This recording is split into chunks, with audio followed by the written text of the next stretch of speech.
Even one verse. Allahumma salli ala Muhammad. Bismillahirrahmanirrahim. Alhamdulillahi wa kafa. Wassalatu wassalamu ala Sayyidina Muhammadin al-Mustafa. Wa ala alihi wa sahbihi ahli sidiki wal wafa. Amma ba'du. Azabiku semua dimuliakan Allah. Ada seorang Ustaz Wahabi yang mengatakan kalau rukun wudhu itu hanya dua. Benarkah beliau mengatakan seperti itu, atau hanya potongan video saja, atau kelupaan beliau tentang ilmu, atau beliau khilaf lidah? Perlu adanya klarifikasi dari Ustadz Wahabi tersebut agar tak ada fitnah di kalangan umat. Ya. Nah, azabiku semua, bagaimana kalau menurut versi pandangan 4 ulama mazhab? Kalau ulama Wahabi tadi kan rukun wudhu 2. Nah, para ulama berbeda pendapat ketika menyebutkan rukun wudhu. Ada yang menyebutkan 4 saja, sebagaimana yang tercantum dalam ayat Quran. Namun ada juga yang menambahinya dengan berdasarkan dalil dari sunnah. 4 rukun menurut Hanafiyah mengatakan bahwa rukun wudhu itu hanya ada 4, sebagaimana yang disebutkan dalam nas Quran.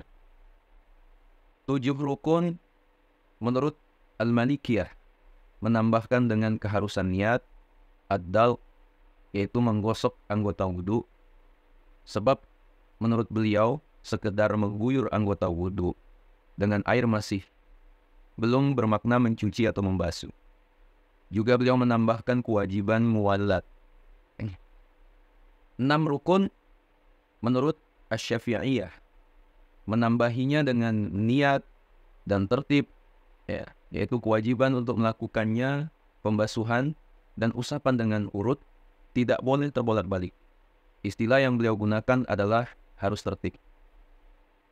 7 rukun menurut Hanabilah mengatakan bahwa harus niat, tertib dan muwallat, yaitu berkesinambungan. Maka tidak boleh terjadi jeda antara satu anggota dengan anggota yang lain, yang sampai membuatnya kering dari basahnya air bekas wudhu. Nah, asabiku semua rahmati Allah. Jadi dapat disimpulkan, mazhab Hanafi, niat itu tidak termasuk rukun. Ya, membasuh muka termasuk rukun, membasuh tangan termasuk rukun, mengusap kepala termasuk rukun, membasuh kaki termasuk rukun, tertib tidak termasuk rukun, muwallat tidak termasuk rukun, ad-dalq tidak termasuk rukun. Jadi jumlahnya 4. Mazhab Maliki, niat termasuk rukun, membasuh muka termasuk rukun, membasuh tangan termasuk rukun, mengusap kepala termasuk rukun, membasuh kaki termasuk rukun, tertib tidak termasuk rukun, muwallat termasuk rukun, ad-dalq termasuk rukun. Jadi jumlahnya 7. Ya. Mazhab Syafi'i, ya, niat termasuk rukun, membasuh muka termasuk rukun, membasuh tangan termasuk rukun, mengusap kepala termasuk rukun, membasuh kaki termasuk rukun, tertib termasuk rukun, muwallat tidak termasuk rukun, ad-dalq tidak termasuk rukun. Jadi jumlahnya 6. Mazhab Hambali, niat termasuk rukun, membasuh muka termasuk rukun, membasuh tangan termasuk rukun, mengusap kepala termasuk rukun, membasuh kaki termasuk rukun, tertib termasuk rukun, muwallat termasuk rukun, ad-dalq bukan termasuk rukun. Nah, jadi jumlahnya 7. Asabiku semua yang dimuliakan Allah. Niat, ya. Niat wudhu adalah ketetapan di dalam hati seseorang untuk melakukan serangkaian ritual yang bernama wudhu. Nah, ya, niat. Yang kedua tadi membasuh wajah. Ya, para ulama menetapkan bahwa batasan wajah seseorang itu adalah tempat tumbuhnya rambut, ya, manabit asy-sya'ri, ya, hingga ke dagu, dan dari batas telinga kanan hingga batas telinga kiri. Kemudian yang ketiga membasuh kedua tangan, ya, hingga siku, ya. Secara jelas disebutkan tentang keharusan membasuh tangan hingga ke siku. Dan para ulama mengatakan bahwa yang dimaksud adalah bahwa siku harus ikut dibasahi. Nah, yang keempat, mengusap kepala, yang dimaksud dengan mengusap adalah meraba, ya, atau menjalankan tangan ke bagian yang diusap dengan membasahi tangan sebelumnya dengan air.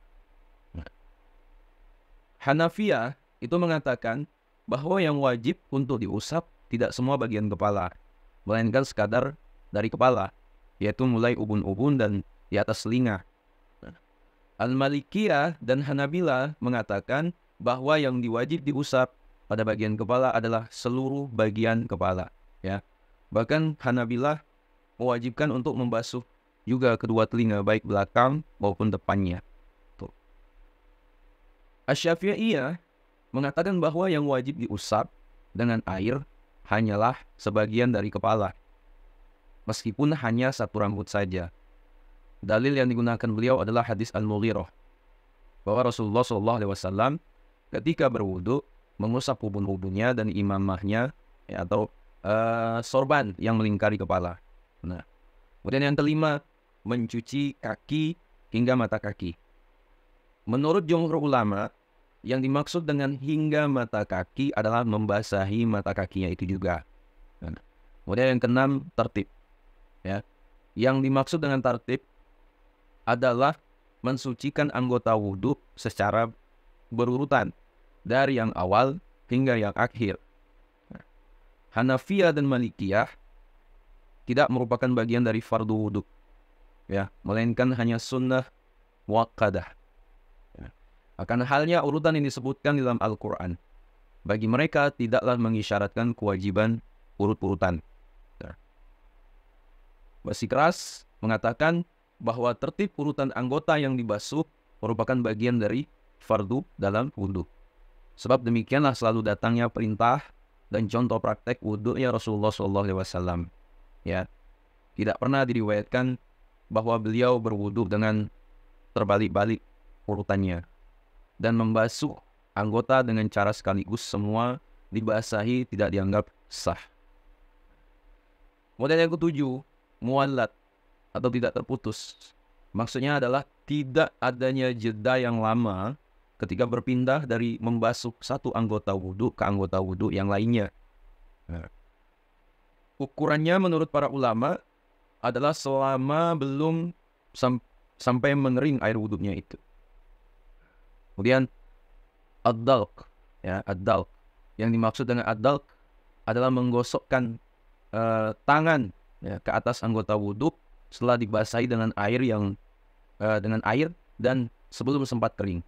Hal ini tidak menjadi kewajiban menurut jumhur ulama, namun khusus Al-Malikiyah mewajibkannya.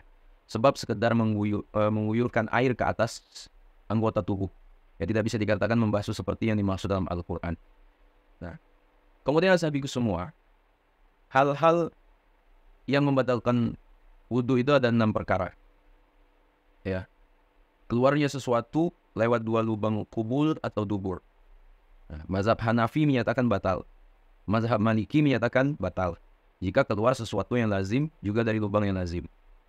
Syafi'iyah menyatakan batal. Ya, mazhab Hambali menyatakan batal. Kemudian tidur yang bukan dalam posisi tamakun. Ya, mazhab Hanafi batal. Mazhab Maliki batal jika pulas. Mazhab Syafi'i batal. Mazhab Hambali batal maupun dalam posisi tamakun. Kemudian lagi hilang akal karena mabuk, tidur atau sakit. Mazhab Hanafi batal. Mazhab Maliki batal. Mazhab Syafi'i batal. Mazhab Hambali batal. Kemudian menyentuh kemaluan dengan telapak tangan. Mazhab Hanafi tidak batal. Mazhab Maliki batal. Mazhab Syafi'i batal.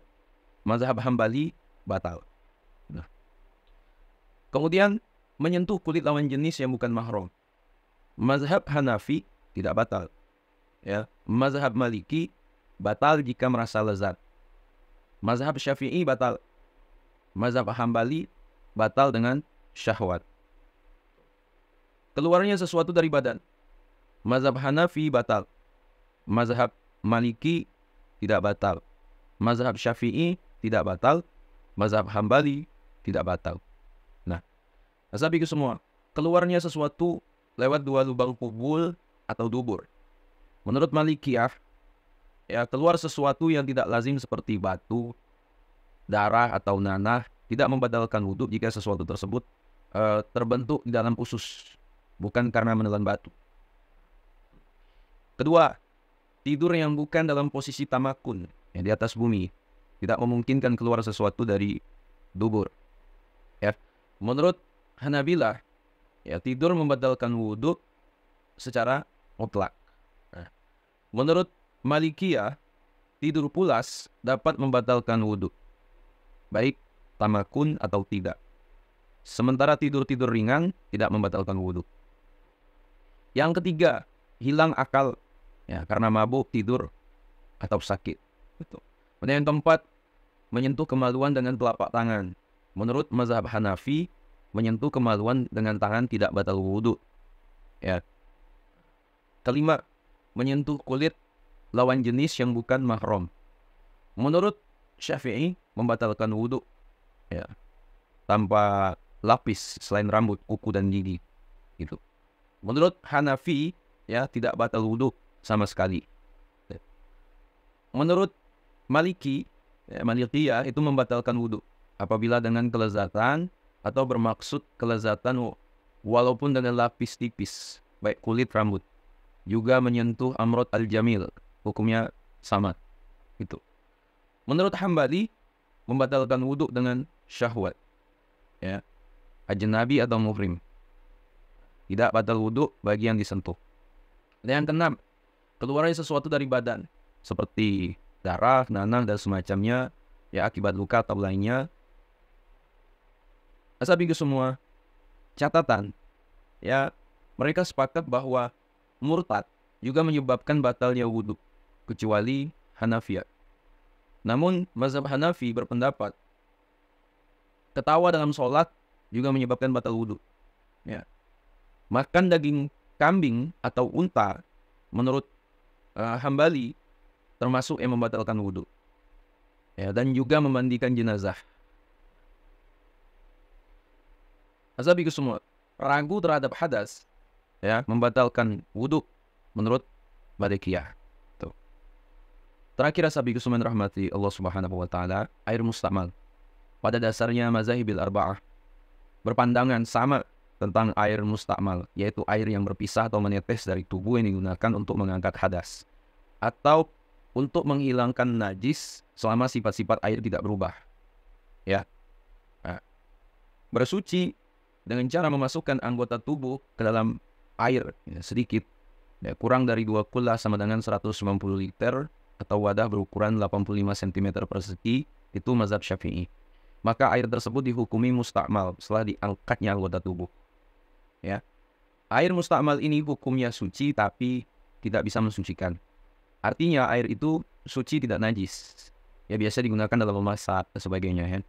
Ya, tapi tidak bisa digunakan lagi mensucikan.